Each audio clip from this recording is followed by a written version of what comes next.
Marcel spent the family's money on lottery bets and, upon discovering that he had won, decided to hide the victory from his wife. What he did not imagine, however, was that she was also keeping a surprising secret.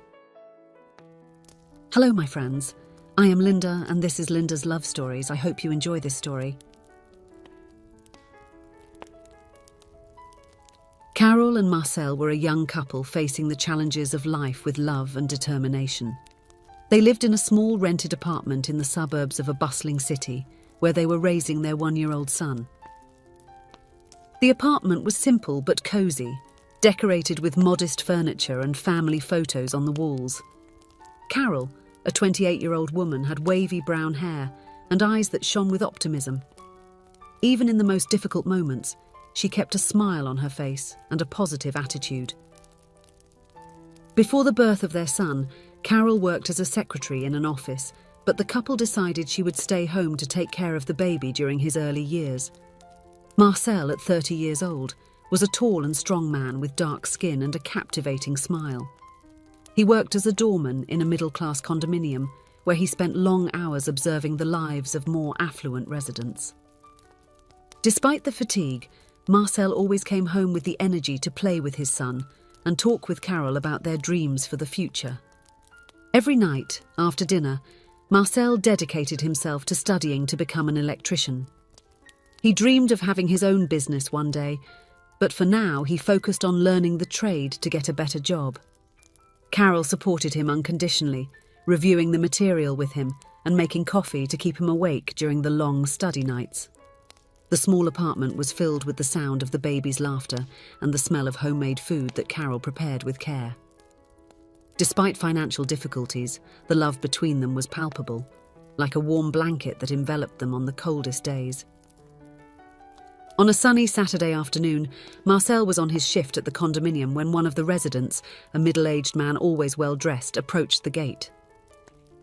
"Hey there, Marcel. Have you made your lottery bet for this week yet?" the man asked with a broad smile. Marcel, surprised by the question, answered politely, "No, sir. I don't usually play the lottery." "You should, young man," exclaimed the resident. "The prize is accumulated. Just imagine what you could do with all that money."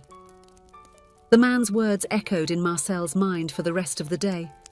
He imagined what it would be like to buy his own house, provide a comfortable life for Carol and their son, pay for a good school, and even open his own electrical business. The idea of solving all his financial problems at once was too tempting to ignore. After leaving work, Marcel stopped at a lottery booth. With trembling hands, he took some bills from his pocket, the money Carol had asked him to buy diapers for the baby. "Just this once," he thought, trying to justify it to himself. "If I win, we'll never have to worry about money for diapers again." Marcel made several bets, spending all the money he had with him. His heart was racing, a mixture of hope and guilt overtaking him. When he got home, Carol greeted him with a kiss and a tight hug from their son.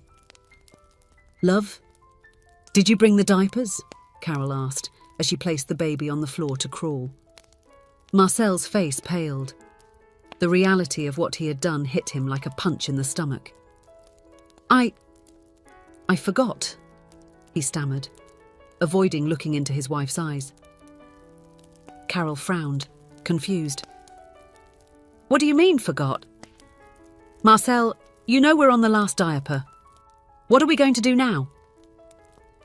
The frustration in Carol's voice was evident. For the first time since they got married, Marcel saw her patience run out.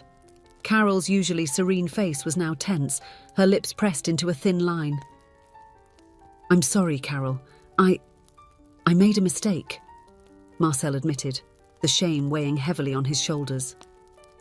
Carol took a deep breath, trying to calm herself. "All right, I'll borrow some diapers from the neighbour. But please, Marcel, we can't afford to forget such important things." That night, dinner was silent. Marcel could barely swallow his food, the weight of his careless decisions suffocating him. Carol, on the other hand, seemed lost in thought, responding with only a few words when Marcel tried to make conversation. The days that followed were tense. Carol, always so cheerful and optimistic, seemed distant and worried. Marcel noticed that she had started to take phone calls in private, speaking softly and hanging up quickly when he approached. Some afternoons she would leave saying she was going to visit her mother, but took longer than usual to return. "Is everything all right, Carol?" Marcel asked, the concern evident in his voice. Yes, everything's great," she would reply, with a smile that didn't reach her eyes. Marcel felt that something was wrong, but he didn't know how to approach the subject. The fear of having disappointed Carol with his reckless behaviour prevented him from pressing further. The day of the lottery drawing arrived.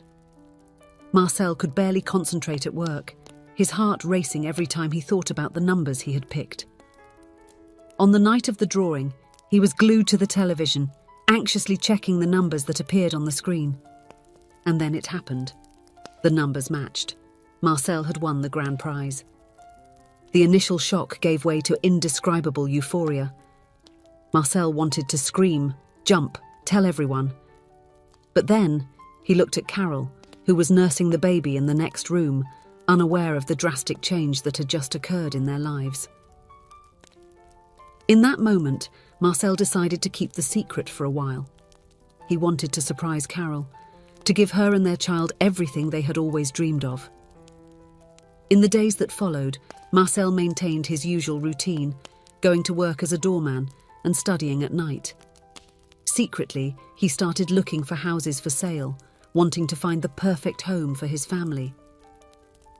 Finally, after visiting several properties, he found the ideal house, a beautiful 2-story residence with a spacious yard and a large tree perfect for a treehouse in the future.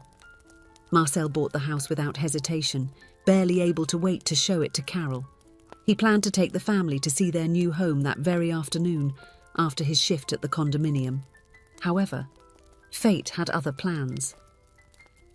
As he approached the new house, Marcel saw something that made his heart freeze. Carol was leaving a neighbouring house, warmly saying goodbye to a man Marcel did not know. The man waved at Carol as she walked away, a friendly smile on his face. Marcel's mind was flooded with dark thoughts. Why would Carol be there? Who was that man? All the mysterious outings, the hidden phone calls. Everything seemed to make terrible sense now. With a heavy heart and a whirlwind mind, Marcel drove back home later. He found Carol in the kitchen, preparing dinner as if nothing had happened. "Where were you this afternoon?" Marcel asked, trying to keep his voice calm. Carol hesitated for a moment before answering. "I went to visit my mother, as always." The lie hit Marcel like a slap in the face. "No, Carol, I saw you. You were leaving a house in the new neighbourhood. Who was that man?" Carol's face paled. She dropped the spoon she had been using to stir the soup and turned to face her husband. Her eyes, always so clear and honest, were now full of guilt and fear. "Marcel, I can explain," she began, her voice trembling. Marcel felt a wave of anger rising within him. He was about to explode, to accuse Carol of betrayal. He couldn't accept this. It was more than enough reason for a separation, and he was about to make a mistake when she kept talking, the words rushing out. "I know we agreed that I would stay home with the baby, but I couldn't stand to see you killing yourself working and studying anymore. I needed to help Marcel. So, I started cleaning houses." Marcel's anger dissipated instantly, replaced by confusion. "Cleaning houses?" Carol nodded, tears beginning to form in her eyes. "Yes, cleaning. That man you saw is just another client. I clean his house twice a week." She took her cell phone and showed Marcel the messages exchanged with her employers. Then she went to the closet and took out a bag with cleaning supplies.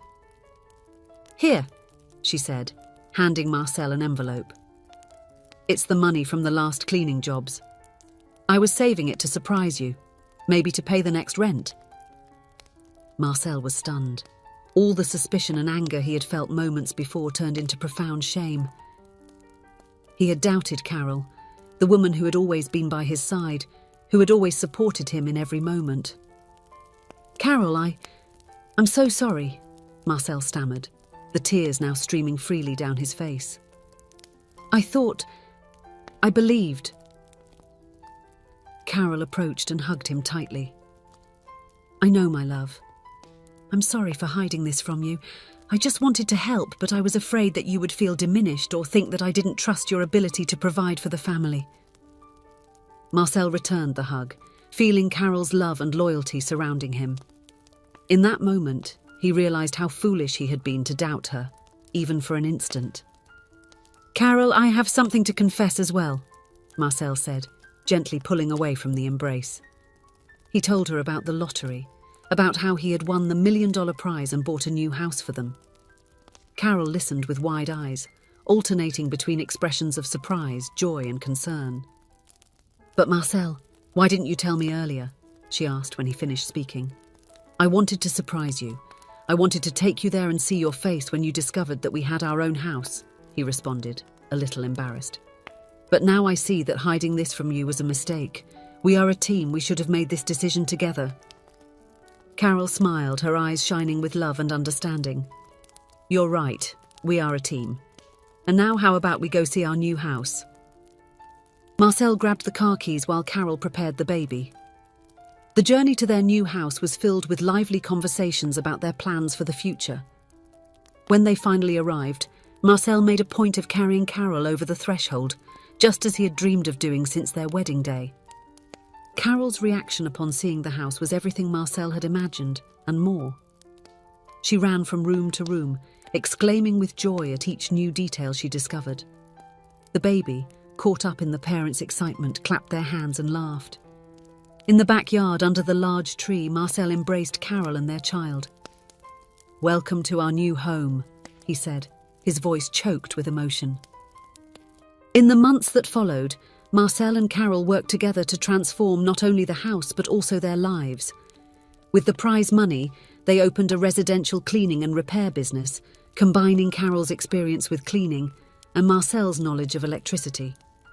The company grew rapidly, earning the trust of customers through honesty and quality service. Marcel was finally able to use his skills as an electrician, while Carol managed the administrative side and customer service. More important than financial success, however, was the lesson they both learned about the importance of communication and trust in a relationship. Secrets, even kept with the best intentions, had almost caused an irreparable rift in their family. Now, sitting on the porch of their beautiful home, watching their child play in the yard, Marcel and Carol knew they had built something far more valuable than a house or a successful business. They had strengthened their love, based on honesty, mutual support, and unwavering trust in each other. If you enjoyed, please give it a like and subscribe to the channel. Leave a comment with a number from 1 to 5 to let us know how much you liked the story. Also, watch the video that is currently on your screen. See you soon.